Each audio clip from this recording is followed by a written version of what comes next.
Bonjour à vous qui êtes connectés pour suivre la convention en digital. Dans l'atelier qui va suivre, nous vous invitons à vivre une expérience unique. Un grand navigateur et un quatuor à cordes nous entraînent dans leur sillage. Une séance d'inspiration pour s'ouvrir au monde et créer en harmonie les conditions humaines et techniques d'embarquement vers l'inconnu. Le navigateur, c'est Thomas Coville. Le quatuor, c'est le quatuor Aneski. Le marin et le musicien se sont croisés lors d'une rencontre de club en Vendée. Un vrai coup de foudre, on a hâte de les entendre.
Bonsoir.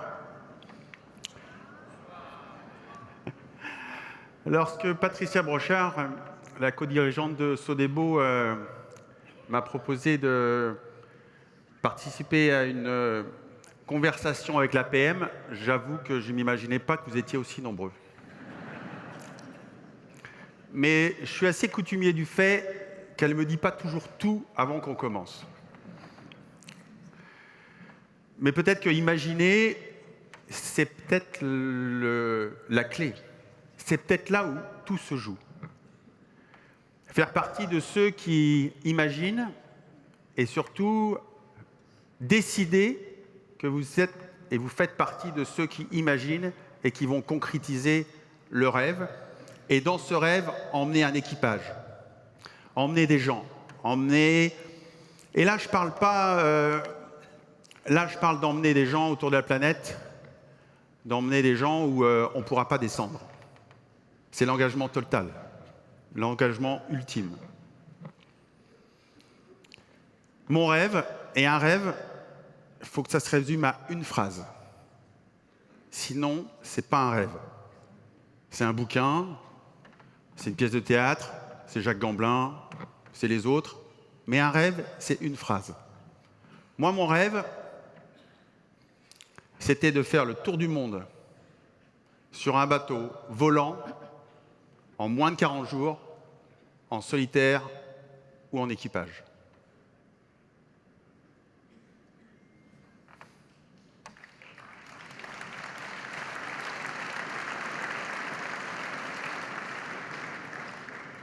Alors, je ne vais pas vous faire, j'ai pas un savoir à délivrer ce soir.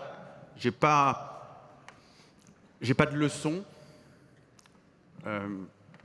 Je voulais juste, moi, vous livrer ce que j'ai dans les tripes, ce qui m'anime pour ça. Et c'est ça, c'est la force du témoignage.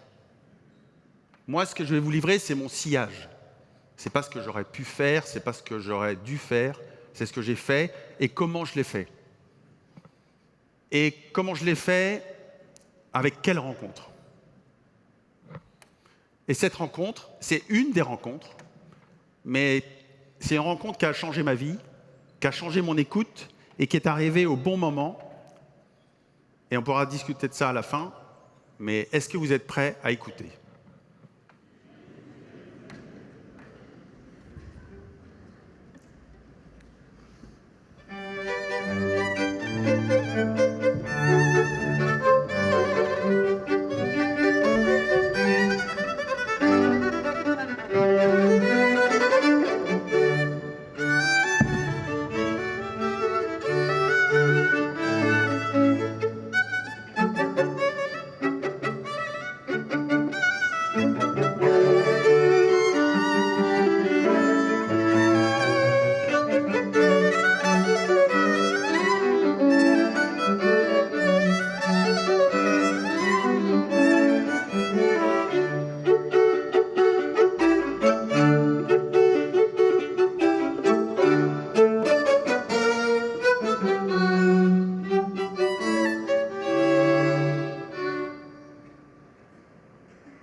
Juste pour mettre le cadre ou contextualiser, j'ai un parcours un peu atypique, un peu chaotique.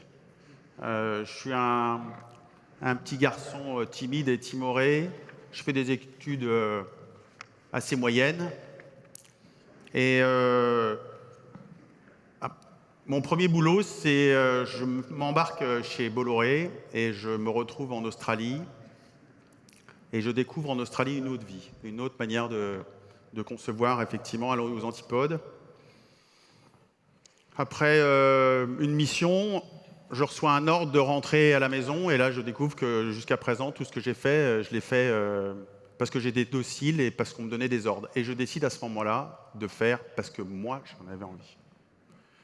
Alors, ça ne se passe pas exactement comme prévu. Je me fais expulser d'Australie, donc je suis un migrant pour un mariage blanc. Et ça commence en rentrant d'Australie, où je fais la rencontre de Bruno Perron, un Baulois, pas très loin d'ici, qui prépare le premier trophée Jules Verne. Jules Verne, cet auteur qui a inspiré toute mon enfance, et c'est faire le premier tour du monde en moins de 80 jours. Je ferai toute la préparation, et pourtant, je ne partirai pas. Et vous verrez que d'être remplaçant, ce sera sans doute un fil rouge de ma vie. Et comme mon ami le dit souvent, mon ami Fabien Galtier au 15 de France, si vous voulez une belle équipe, il faut avoir un banc de remplaçants meilleur que l'équipe. Les remplaçants, prenez soin des remplaçants.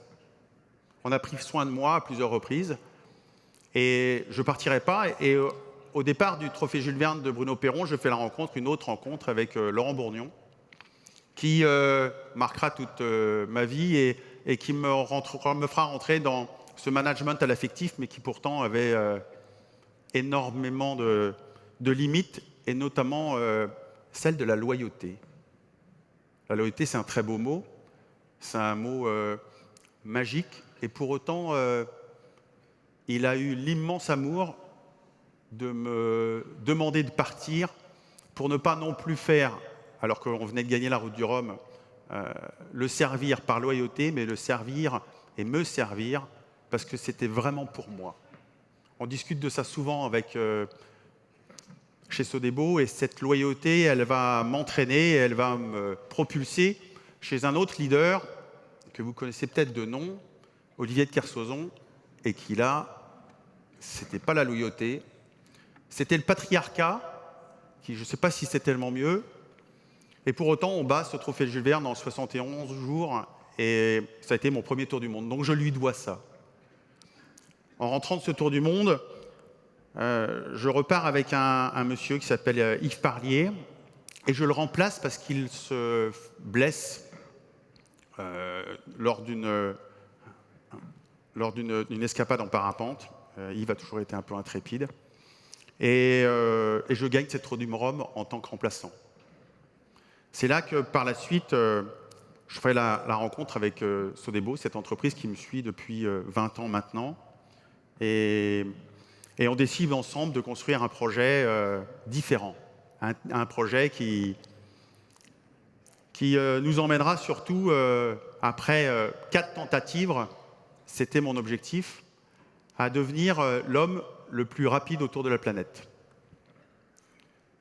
À ce moment-là, j'échoue 4 fois. Qu'est-ce qui peut motiver un homme à tenter 4 fois à toucher un iceberg, à revenir, à lutter contre les intempéries, manquer aussi de stratégie. Et pourtant, lorsque plus personne n'y croit, vous y retournez quand même.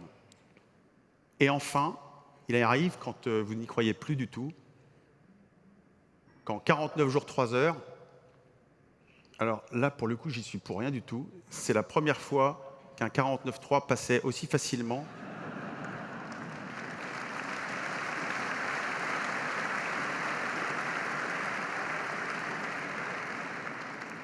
À l'époque, c'était Manuel Valls. Et pourtant, j'ai eu ma manchette dans le Canard enchaîné. Coville passe son 49.3. Ça a été une de mes heures de gloire. Non, plus sérieusement, ça a été un moment extrêmement fort dans ma vie. J'avais, par pugnacité, été plus loin que le rêve. J'avais réussi à être à un moment donné unique et singulier, et d'avoir mis un chiffre sur le fait d'être unique et singulier. Qu'est-ce qui fait qu'à un moment, vous avez besoin de vous prouver, d'offrir aux autres qui vous êtes vraiment? Eux le font, et moi j'avais besoin de ça.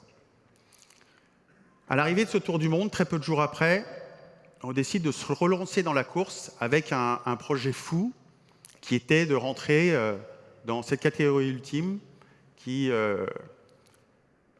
lançait ou nous lançait vers des engins qui n'existaient pas, c'était encore de l'imaginaire, voler sur un trimaran de 32 mètres, 23 de large et 35 de haut, c'était inimaginable. On allait inventer le futur. Qu'est-ce qui allait pouvoir nous permettre d'aller inventer le futur? Et à l'arrivée de ce tour du monde, je me sentais vidé.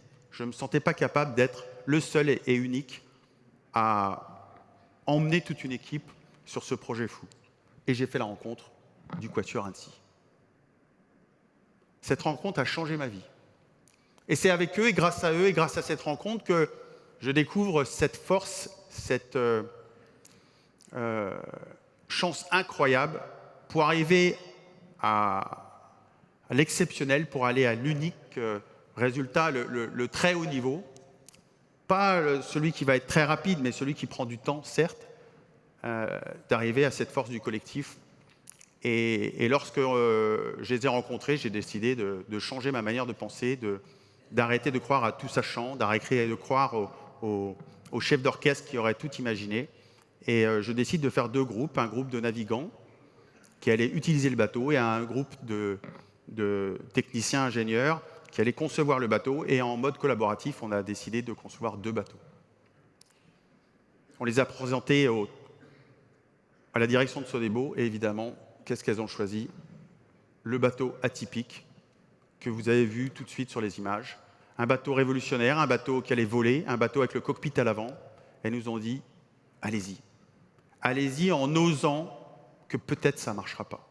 Allez-y en rêvant et en nous faisant rêver plus loin et plus fort et on se donnera le temps pour que ça marche. Ça a été le plus beau moment de ma vie. Le plus beau moment où vous rêvez fort, vous rêvez loin et on vous dit, vas-y. Et aujourd'hui, je peux vous dire, peut-être que ma définition du bonheur, c'est celle-là. Quand vous avez rêvé et vous avez rêvé loin et que vous dépassez le rêve.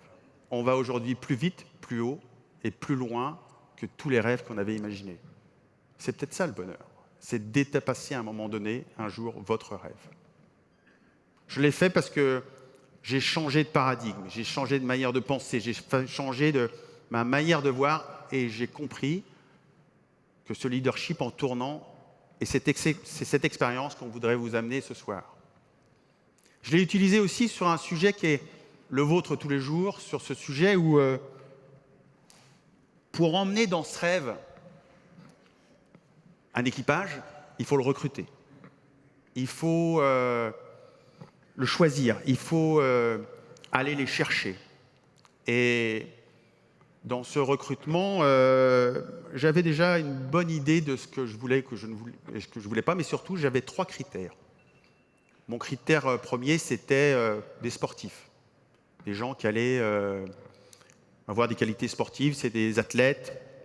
Et là, vous avez un panel autour de vous assez important. Vous avez une 50aine d'athlètes qui sont capables d'aller avec vous jusqu'au bout du monde, athlétiquement parlant. Le deuxième, c'était technique.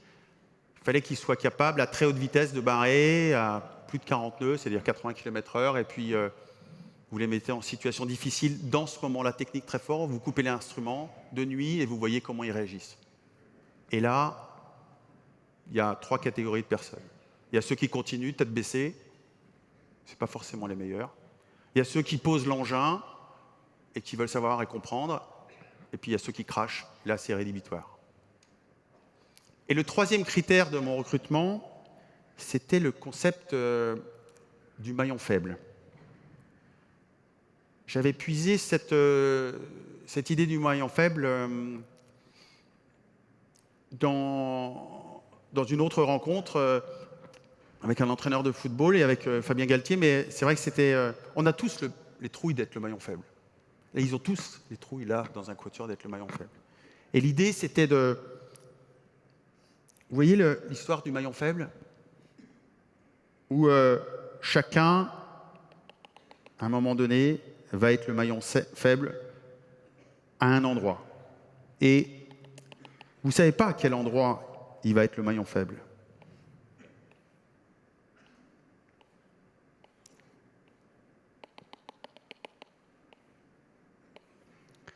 Ce que j'ai demandé à chacun des équipiers que j'ai emmenés autour du monde sur ce Jules Verne, et je continue à avoir ça, c'est offre-moi une fragilité ou ta fragilité qui fasse que tu vas offrir au groupe non seulement qui tu es, ça veut dire aussi que tu te connais et cette fragilité, tu l'as trouvée, et que quand le groupe ira vers toi par rapport à cette fragilité, on va réussir à concevoir ensemble une cotte de maille. Et il n'y a rien de plus indestructible qu'une cotte de maille, alors qu'au départ, on est parti de la fragilité. C'est ça que j'ai trouvé dans ce quatuor. C'est à vous.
Merci à tous. Merci Thomas pour ton partage. Merci.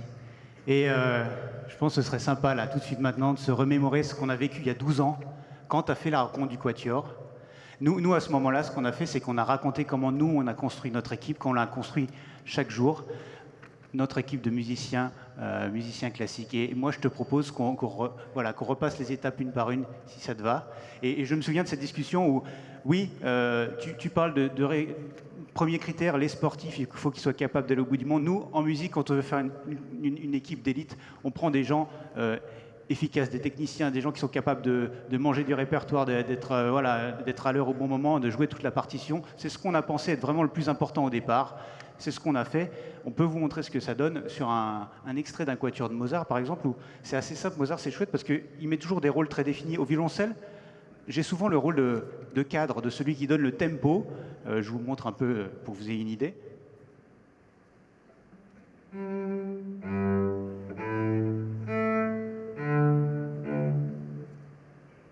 Oui, c'est quelque chose d'assez rythmique. C'est bien comme ça, mes collègues peuvent se placer dessus facilement. Léo, lui, à l'alto, soit dit en passant, un alto, c'est comme un gros violon, hein, pour ceux qui ne sauraient pas.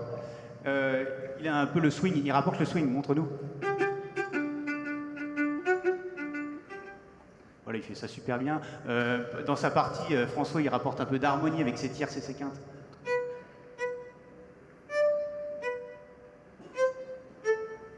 C'est tout ce que tu fais, toi. Et Hélène pose sa magnifique mélodie par-dessus tout ça.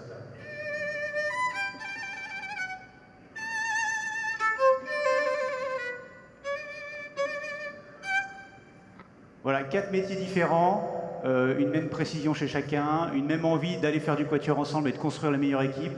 Alors quand on additionne tout, on se dit ça va marcher et on vous montre ce que ça a donné.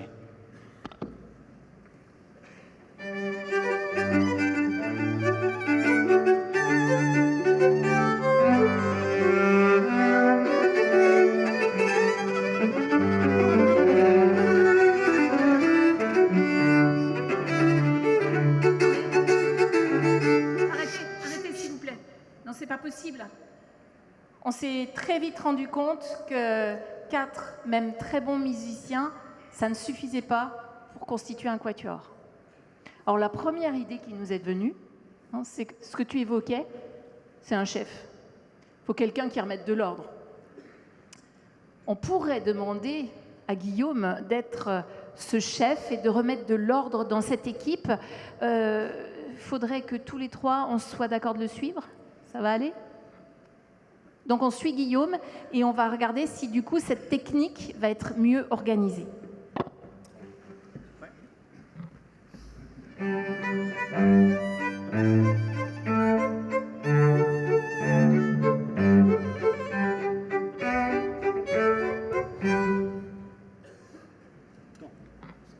c'est mieux. Vous pourriez applaudir de temps en temps, ce serait sympa quand même.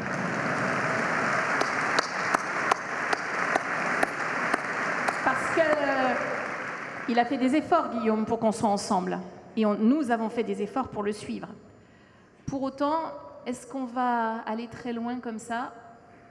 C'est vraiment pas gagné.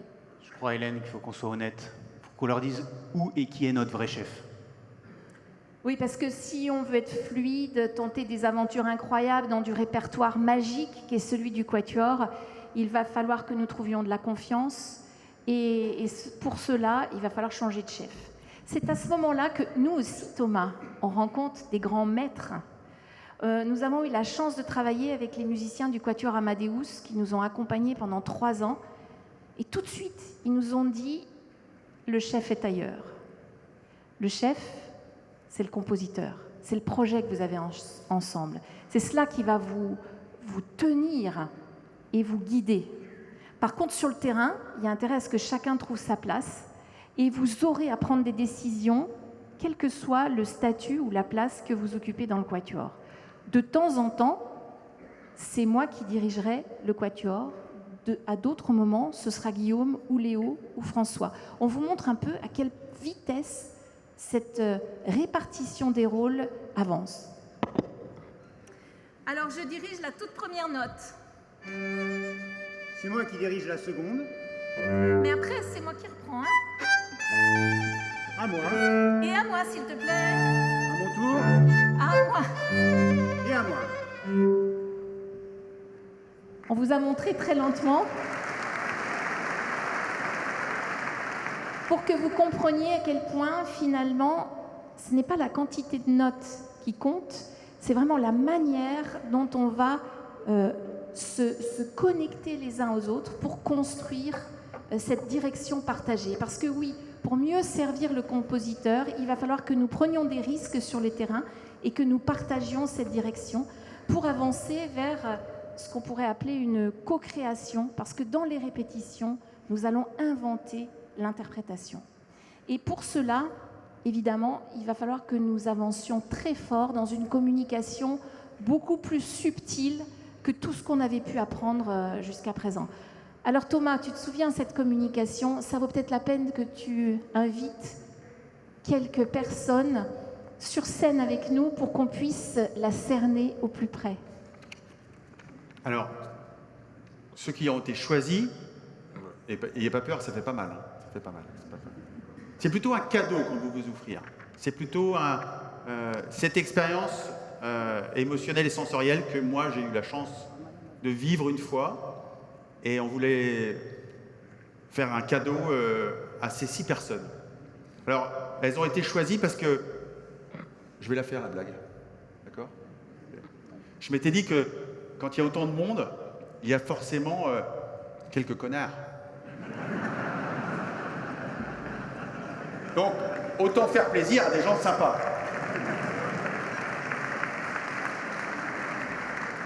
Et donc, les 6 qui sont là, on est sûr que c'est des gens qu'on aime et à qui on avait envie de faire plaisir. Et c'est des gens sympas. Donc, il y a Fabrice Herbeau, Delphine Lavaux, Damien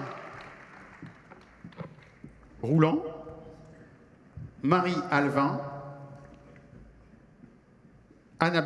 Annabelle, oui, c'est ça, et Annabelle, pardon.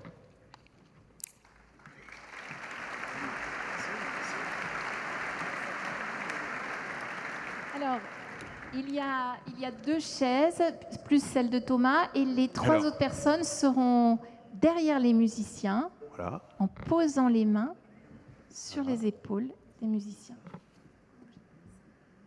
Pourquoi il en manque un? Voilà. Nous allons vous rejouer du Mozart. Et l'idée, c'est que vous soyez vraiment tout ouïe et tout regard pour découvrir comment nous fonctionnons durant les répétitions, pour prendre des risques ensemble, pour se structurer, pour être dans la co-création. Quels sont les outils de communication que nous utilisons et qui sont extrêmement précieux pour un groupe comme le nôtre. On réembarque avec Mozart.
Alors merci à tous d'avoir vécu l'aventure avec nous, donc cet extrait de Mozart. On rappelle, l'interprétation, tout ça n'était pas choisi, on s'est challengé entre nous, on a fait plein de choses, vous avez vu que ça a bougé, et pour autant, l'équipe est restée soudée. Comment on a fait? Quels sont les outils de communication qu'on a mis en place? C'est à vous. Qu'est-ce que vous avez pu observer? C'est vache comme question. Vous bougez beaucoup. On bouge beaucoup, et il y a une raison à ça. Quoi d'autre? Il y a beaucoup de communication entre vous. Oui, quelle forme de communication? Ah bah, avec le regard. Le regard et le mouvement du corps aussi. Absolument. Moi, j'ai senti énormément de mouvements et de regard aussi, oui, de connexion, la connexion. Alors, on fait une mini parenthèse, vous avez absolument raison, beaucoup de regards, beaucoup de connexions. Un intérêt principal à ça, passer de l'information, communiquer, anticiper. C'est quand même la moindre des choses. Si moi, je veux, à un moment, qu'on joue tous fort, de prévenir que, attention, j'aimerais qu'on joue tous fort, donc je fais un grand geste. On ralentit, je fais un petit geste. Voilà, ce genre de choses, on anticipe pour que les autres soient prévenus. Ça, c'est les regards, les mouvements. Mais il y a autre chose. Il faut vous dire que tout ce que vous avez évoqué là est très important pour nous, mais ce n'est pas l'outil primordial. Il y a quelque chose d'autre qui est vraiment au-dessus de tout ça dans notre jeu. Mais il y a la respiration, c'est-à-dire qu'il y a une espèce d'impulsion respiratoire. Oui, que tu peux voir. c'est encore pas cet outil primordial, mais c'est vrai qu'on est vivant, donc on essaye de respirer. Alors, j'ai été très surpris pour ma part des vibrations. À la fois les vibrations qui viennent de vos corps, des instruments qui sont transmises par vos corps. J'ai été très surpris par les vibrations que je ressentais aussi de mes pieds et non pas seulement de mes mains. On a encore ça en commun avec toi, Thomas, les vibrations, parce que ce soit dans ton bateau, on a pu le vivre quand on t'a rejoint quelquefois, qu'en quatuor, les vibrations sont effectivement très importantes. Mais qu'est-ce que ça nous amène comme moyen de communication qui nous permet la confiance, la fluidité? Le plaisir. Ouais, on a le plaisir. Ça sera une conséquence. La complicité, la confiance, c'est tout des conséquences. Mais grâce à quoi? Quelque chose d'essentiel. Oui, monsieur, oui. L'écoute, oui, merci. On peut applaudir la personne qui a crié l'écoute.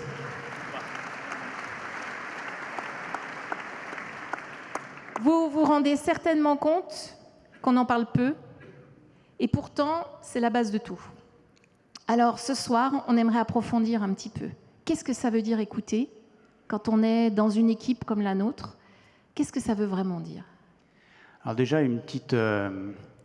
Habituellement, chez les musiciens, c'est peut-être pareil chez vous, vous me direz, quand on décide de travailler en collaboration, on écoute l'idée du voisin, et la première chose qu'on fait, c'est qu'on juge cette idée. Si elle est bonne, on est tout content, on est content de travailler avec. Si elle est mauvaise, il y a plein de choix qui s'offrent à nous, mais en général, c'est pas très productif. Je ne sais pas si ça vous parle. Mais comme nous, notre but principal, c'est de créer un collectif, une cotte de mailles qui ne bouge pas, eh bien, on ne juge pas. On capte une information, une idée, et on la suit.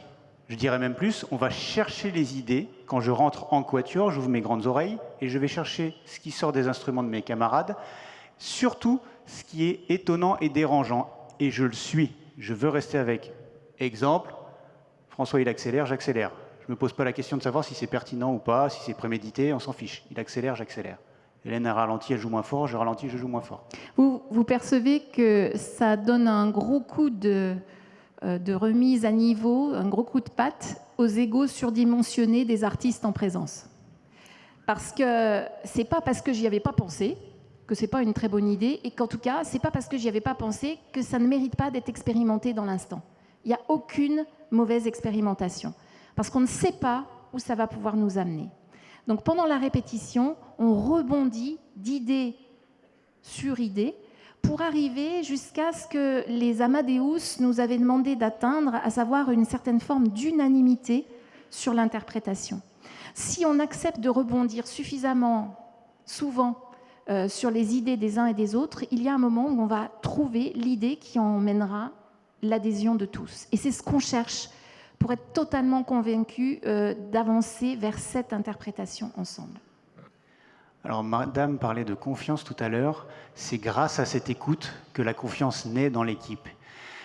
Si j'écoute, je sais que tout le monde écoute, je me sens très écouté et je me sens le droit à cette forme de faiblesse dont tu parlais, Thomas. Je me sens le droit à l'erreur. Et ça, c'est énorme pour un musicien de oser monter sur scène en n'étant pas parfait. Puisque je sais que mes camarades, si j'ai une faiblesse, vont l'entendre et vont mettre tout en œuvre pour corriger cette erreur. Je vais louper une note, ils vont l'entendre, on la corrige. Et ils vont le faire tellement rapidement que presque la chose va disparaître, vous ne vous en rendrez pas compte. Et ça, c'est formidable. Oui, parce qu'on reste quand même des professionnels, donc on n'est pas parfait, on fait des erreurs. Le collectif rattrape l'erreur des uns et des autres, mais par contre, on s'arrange pour avoir corrigé avant que le public n'entende quoi que ce soit. Ça, c'est le professionnalisme. Donc, il faut être très, très, très réactif. Et je pense que c'est ce que tu évoquais aussi, Thomas, quand tu dis que dans ton recrutement, tu cherches la réactivité des gens quand tout n'est pas confortable. En répétition, il est essentiel qu'on se mette dans des situations non confortables. Parce que sur scène, on ne sera pas tranquille. Donc apprenons dès le début cette incertitude, cette mouvance permanente, cette prise de décision extrêmement rapide qu'il faudra obtenir quand on sera sur scène.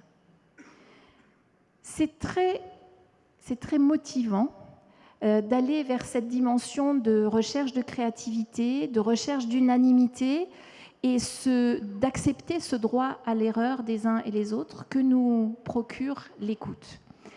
Toutefois, il va falloir la développer, cette écoute, pour qu'elle en arrive là, et ça sera vraiment un long chemin pour que nos oreilles ne s'arrêtent pas juste aux idées qui nous arrangent. Vous connaissez le fameux biais de confirmation, ça on y a droit aussi. Hein.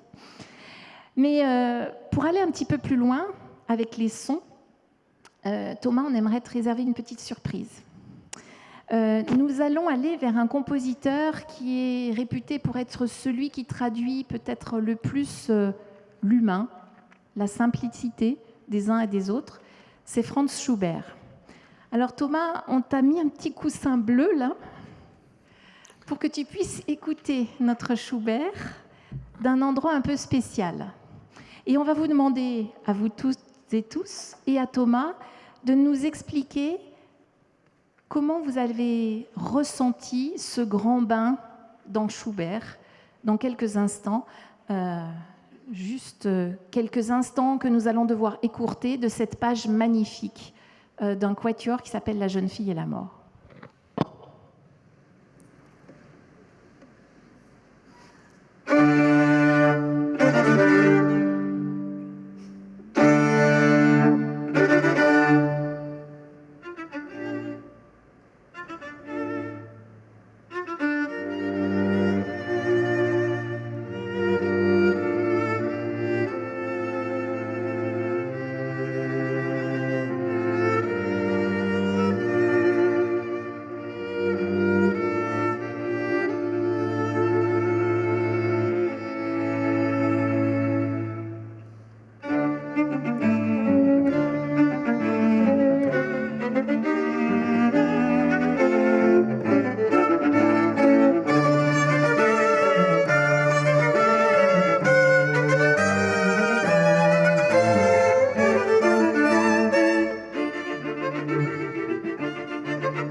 Ah ouais, vous me le faites à chaque fois. Alors, c'est sûr que c'est facile, hein, vous êtes sur une corde sensible, c'est sans jeu de mots. Pour moi, c'est un mouvement, et un moment qui me parle beaucoup, qui me ramène à des choses très personnelles. Et à la fois, l'expérience sensorielle que je voulais vous offrir, comme on vient de se l'offrir là, ce soir, c'est une expérience qui pour moi, c'est quelque chose que j'ai beaucoup travaillé avec Tony Estanguet, avec Marie-Jo, avec les Étoiles du Sport. C'est ce trépied de l'athlète. Et je voudrais savoir, vous, à votre échelle, un athlète, ça fonctionne avec une émotion, celle que je viens de recevoir, qui crée une sensation, bonne ou mauvaise, dans votre corps. Et quel mouvement, quel acte vous faites avec. Et quand je vous ai entendu pour la première fois, comme tu dis Guillaume, j'ai mis un son sur ce triptyque qui est dans ma tête, qui est dans chacun d'entre nous, et ça a été une émotion incroyable. Et je me suis posé cette question. Qu'est-ce que je fais chaque fois que j'ai une émotion, sans forcément la subir ? Quelle sensation elle génère chez moi, bonne ou mauvaise quand elle est bonne ou mauvaise, et quel mouvement, quel acte je fais derrière et que je traduis. Nous faisons partie, les athlètes, mais vous aussi, de gens qui doivent se poser cette question, qu'est-ce que je fais de mes émotions, qu'est-ce que je fais de mes sensations dans un acte ou qu'est-ce que j'en construis. Moi, j'en ai fait un truc de 32 mètres par 23 par 35, alors vous n'êtes pas tous obligés de construire un truc comme ça. Mais posez-vous cette question parce que moi, c'est ça que ça m'interpelle. Ce qui est très important pour nous, c'est ce trépied, effectivement, que tu évoques, Thomas, dans le collectif. Parce que ça donne cette force, cette synergie que vous avez peut-être ressentie. Et ce que j'aimerais bien, c'est que vous nous en disiez quelques mots. Comment était ce son qui vous a entouré, puisque vous étiez tout proche de nous ? C'est beaucoup d'émotions d'abord, et on ressent cette émotion de manière extrêmement puissante au rythme de la musique et des notes, et en même temps avec une certaine forme d'harmonie. Et donc je trouve que c'est assez bouleversant finalement, et ça bouscule. Et ces émotions, on a envie de les traduire dans l'action, exactement ce que disait Thomas, c'est-à-dire qu'on a immédiatement envie de se mettre en action. C'est très important ce que vous dites, parce que ce n'est pas parce qu'on est un collectif qu'on doit faire l'économie de ses émotions. Par contre, c'est vrai qu'il y a intérêt d'avoir travaillé vraiment en amont pour qu'on puisse se saisir des vagues de ces émotions dans l'esprit collectif. Qu'est-ce que vous voulez encore rajouter sur ces sons ? Moi, j'étais prise aux tripes, vraiment, et c'était des sons extrêmement forts qui amènent une émotion. On part, on va très très vite. Voilà. Alors, il y a quelque chose d'extraordinaire avec les sons, c'est qu'on fait mentir les mathématiques. 1 plus 1 plus 1 plus 1, ça fait beaucoup plus que 4. Et ça, c'est des questions de résonance, de vibration. On va fabriquer des sons fondamentaux si nous sommes vraiment sur la même longueur d'onde. Alors, pas seulement au sens figuré, hein. Il faut qu'on soit sur la même longueur d'onde au sens propre. C'est-à-dire qu'on aille chercher les harmoniques des uns et des autres. Et comme ça, on jouera bien plus que 4 sons. Et je pense que ça fait partie de ce qui vous a touché. C'est cette sensation d'être enveloppé dans le son. Nous, on appelle ça notre jacuzzi musical. Ça brasse très fort, hein. C'est ce qui nous motive à travailler au quotidien. Vous voulez rajouter quelque chose, monsieur, sur ce jacuzzi ? Vous avez l'air... Oui, c'est surprenant d'être effectivement complètement plongé dans un bain musical. En plus, on sent vos corps bouger. Et puis, ce mouvement d'archer, moi, au départ, j'étais un peu surpris, parce que c'est parti fort comme ça. Donc, c'est Léo, hein, vous savez, Léo, il est altiste, il faut être prêt à tout à côté d'un altiste. Mais en même temps, je me suis tout de suite, comme tu disais, ça a été très vite. Je me suis tout de suite laissé emporter par ça. Et c'est vrai que c'est la première fois que j'entends de la musique classique comme ça, aussi proche de mon corps. Donc oui, on est tout de suite plongé dans une émotion et moi j'ai eu tout de suite plein d'images dans la tête qui me sont arrivées, quoi. Donc nous avons tous vérifié ce que tu nous as expliqué, Thomas, sur ce trépied entre la sensation, l'émotion et le geste. Mais ça s'exprime dans le collectif. Et ça, c'est une prise de risque très, très riche pour nous. J'ai ça maintenant en tête. Quand on est athlète, on peut se laisser partir et prendre par ses émotions et qu'est-ce qu'on en fait? Faisons-en quelque chose. Soit ne pas la garder. Et après, j'ai cette question que je vous laisse. Moi, à la maison, j'ai une femme qui cherche l'harmonie et moi, je cherche l'équilibre. Je vous laisserai seul essayer de trouver la différence. Thomas, entre harmonie et équilibre, on a un petit défi pour toi. C'est que nous aimerions partager un moment de musique carrément avec toi, comme un petit jeu. On va te jouer la pièce une fois. Et puis après, à toi de nous convaincre, de te suivre là où ton rêve t'emmènera pour cette partition. C'est une courte pièce de Bartók. Restez autour de nous pour ressentir aussi tout ce qui va se jouer là dans les échanges entre le Quatuor et Thomas. On te la joue une fois quand même ?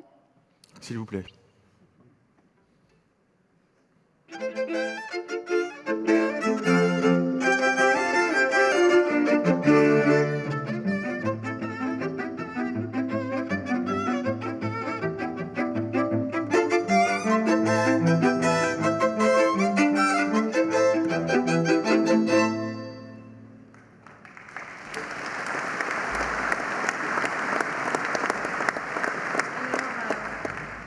Quand tu vas nous diriger, tu peux vraiment faire ce que tu veux. Tu peux emmener ton interprétation dans quelque chose de très souple, comme ça.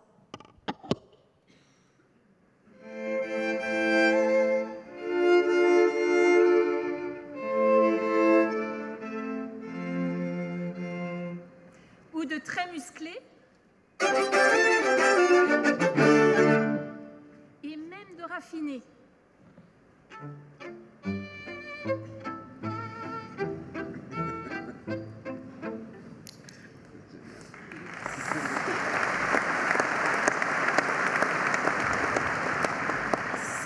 Avoir le plaisir de partager avec toi, c'est justement ce partage où c'est l'être humain, la qualité de présence, l'engagement, l'émotion qui fait qu'on se comprend, parce qu'on va passer outre tout ce qui est technique.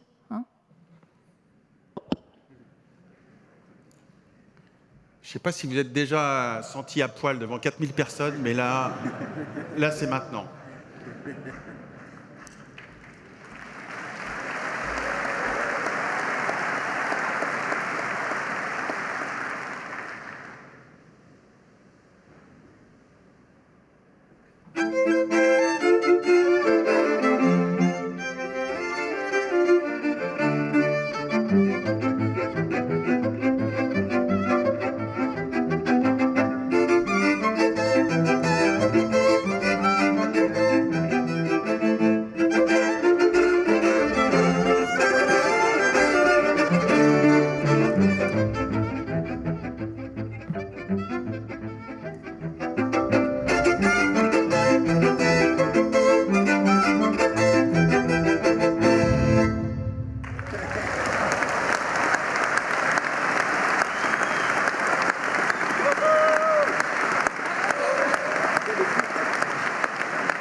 Merci à toi Thomas d'avoir joué le jeu.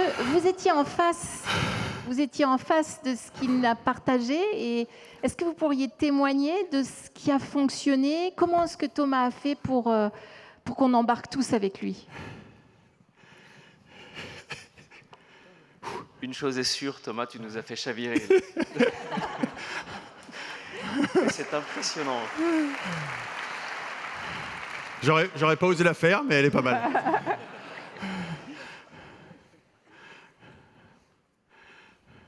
Ben donc tout pareil, le regard, l'expression, le contact. et la recherche de symbiose et de cohérence. Il y a quelque chose de très important que moi j'ai pu sentir, c'est le niveau d'authenticité. Merci. Et de spontanéité, vous rajoutez, et d'énergie, voilà, d'offrir cette authenticité et cette énergie à l'équipe pour qu'on parte ensemble. Je crois que c'est vraiment, pour moi, c'est le don. De ne pas attendre, et c'est ce que je voulais faire ce soir, c'était offrir. Donner effectivement ce que moi j'ai eu comme déclic, comme changement en vous écoutant, ce que ça a généré pour moi, donc l'action que j'en ai menée et la réalisation, et d'offrir ça, de ne pas le garder, mais de l'offrir. C'est au-delà de gagner, de perdre. Je crois que ce qui donne au bout du compte du sens, c'est de pouvoir arriver à ce niveau du don, en fait. Qu'est-ce qui est de plus grand, finalement, et qu'est-ce que vous recherchez quand vous essayez de gagner? C'est d'offrir le moment où on va partager la chose, et quelquefois, quand on perd, comment on le partage aussi. Et c'est l'ADN de notre projet, c'est l'ADN de Streamaran, et c'est ce que j'ai découvert de faire avec vous, et c'était mon ambition de ce soir. Merci Thomas.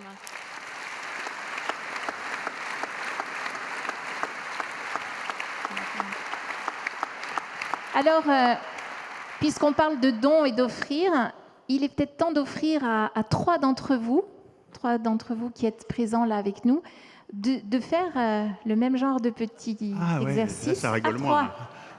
On va devenir une grande équipe. Vous serez trois à nous diriger tour à tour. Vous vous passerez le relais, comme en équipe. Et on va voir quelles sont les qualités, quelles sont les formes d'énergie que vous utilisez pour arriver à construire ensemble une musique. Quels sont les trois qui veulent venir essayer? Oui, tour à tour.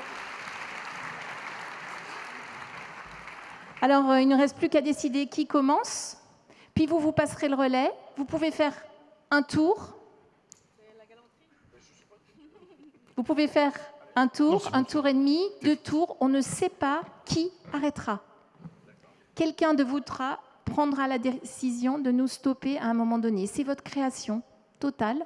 Essayez de nous embarquer, comme Thomas l'a fait, dans votre composition. C'est le même morceau. Qui est-ce qui commence?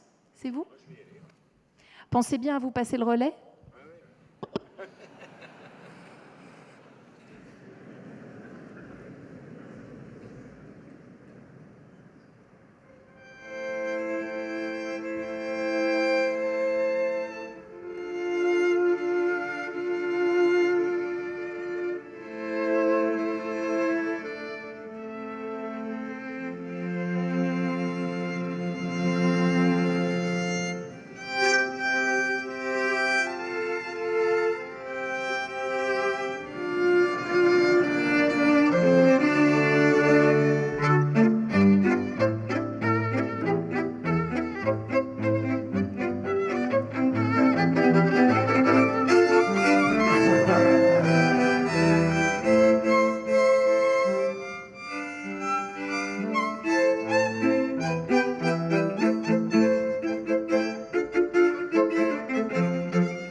Ouais, c'est très beau. Ouais, Merci à tous les trois. Un petit mot de votre ressenti. Qu'est-ce qui a été important dans ce moment un peu extraordinaire, au sens propre? Ah bah, ça a été d'être face à vous Oui. et, et de se dire qu'on devait transmettre quelque chose, en fait. Je ne Ouais. savais pas quoi. Ouais. Mais voilà, c'était sympa. Je vous ai donné quelque chose que je ne savais pas que je pouvais donner. Donc, Et pour vous? Ben, moi, j'étais surpris par votre écoute, quoi. C'est le moindre petit mouvement, toc, et puis voir vos yeux. Enfin, je veux dire qu'on n'a qu'une envie, c'est de donner quand on est écouté comme ça. Et donc, du coup, il n'y avait aucun contrôle. C'était une totale spontanéité, une énergie immédiate. Et de voir vos yeux, vos mouvements, c'est quelle écoute, hein. C'est sublime. J'adorais.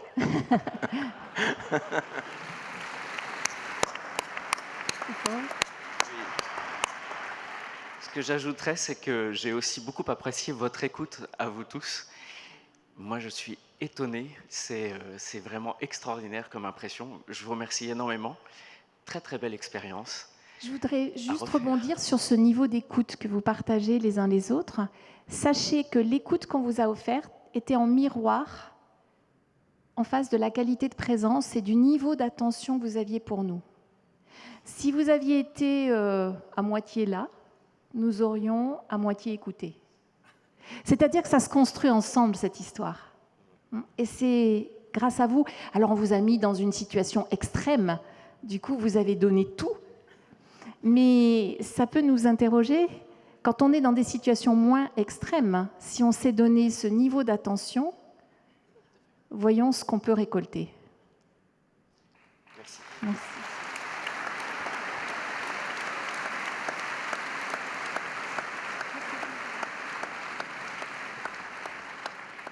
Ce qui est très important aussi pour nous, c'est dans cette équipe, la richesse de la diversité. Vous avez été extrêmement différents les uns les autres. Vous avez osé des cartes totalement personnelles.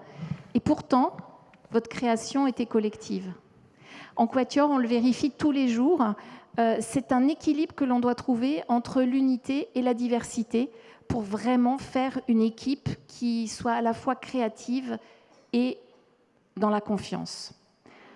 Je pense que Thomas, on arrive à un moment donné où tu vas peut-être nous emmener vers la fin de ce moment de partage.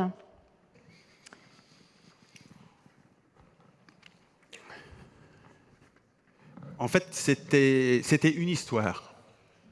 C'était notre histoire, cette rencontre. Donc c'était très intime, puisque ça a généré beaucoup de choses entre nous, vous l'avez senti. Ça dure depuis des années. Ça n'a pas fait qu'un trimaran en carbone, ça n'a pas fait que des victoires et des défaites, ça a fait quelque chose qui nous dépasse, quelque chose qui va encore un peu plus loin. Et c'est ça qu'il faut trouver finalement si vous voulez emmener un équipage autour du monde pour faire moins de 40 jours et atteindre le rêve. Maintenant, est-ce que vous êtes capable, vous, d'aller chercher une écoute aussi loin que je l'ai été, parce qu'il n'y avait pas grand-chose qui pouvait nous rapprocher, nous rejoindre, et vous, où est-ce que vous allez aller chercher ce moment où vous allez écouter autrement, vous allez écouter autre chose, et qui va changer votre vie, et vous emmener vers le rêve, et emmener les autres avec vous.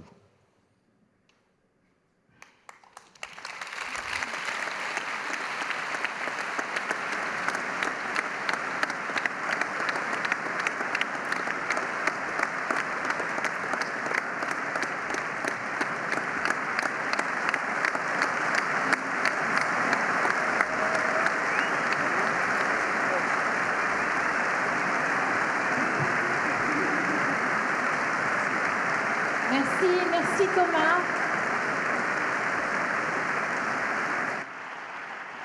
Merci pour tout ce que tu nous as offert. On va finir en musique en vous proposant justement une des clés de ce qui peut nous relier comme une équipe, c'est d'écouter autrement. Il y a quelques blagues qui circulent dans le monde de la musique classique et quelquefois on se moque un petit peu des gens comme Guillaume qui font poum poum toute la journée. Et donc c'est vrai que c'est sympa aussi de se blaguer dans un quatuor comme nous, parce qu'on traverse des moments qui ne sont pas toujours faciles. Et donc ce que je vous invite pour terminer dans cette écoute nouvelle au sein de l'équipe, c'est de repérer à quoi sert la note de Guillaume. Parce que oui, il n'en a qu'une seule depuis le début jusqu'à la fin. Bon, il la répète pas mal, mais c'est des ré, il n'y a que de ça. Vous allez voir que si on écoute de l'intérieur de l'équipe, on va très vite s'apercevoir que quelquefois ce sont des choses qui paraissent insignifiantes, qui tiennent toute l'histoire. Et c'est aussi ce qui est très important pour nous, c'est de constater que ce n'est pas forcément ceux qui brillent ou qu'on voit en tout premier qui vont constituer la vraie qualité d'un groupe. Écoutez donc ce ré et vous en comprendrez beaucoup mieux sur le rôle de ces notes cachées. C'est le Palladio de Karl Jenkins qui nous accompagnera pour ce final.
Merci, bravo.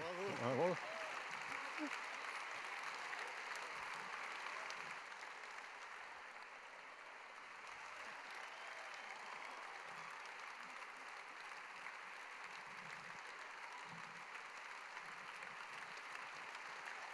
Merci Guillaume.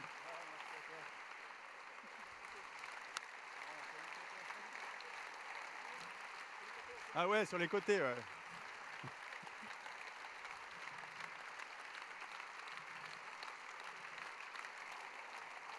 Merci François.